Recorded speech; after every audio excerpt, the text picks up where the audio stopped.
ભાઈ એક છોકરી માટે હવે થોડું તું તારા મા બાપનું પણ વિચારજે, કેમ કે નાનપણથી મોટો તને તારા મા બાપે કર્યો છે, તારી ગર્લફ્રેન્ડે નહીં. અને મારી આ વાત તારા જીવનમાં ઉતારજે. બેબી, જો તારે મારા જોડે રહેવું હોય તો તારે તારા મા બાપને છોડી દેવાનું. તું બોલે મારી જાન.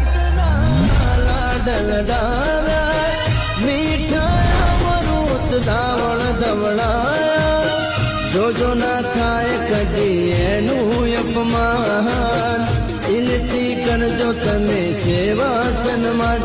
વીરા મા બાપ છે ધરતી ના મોટા ભગવાન.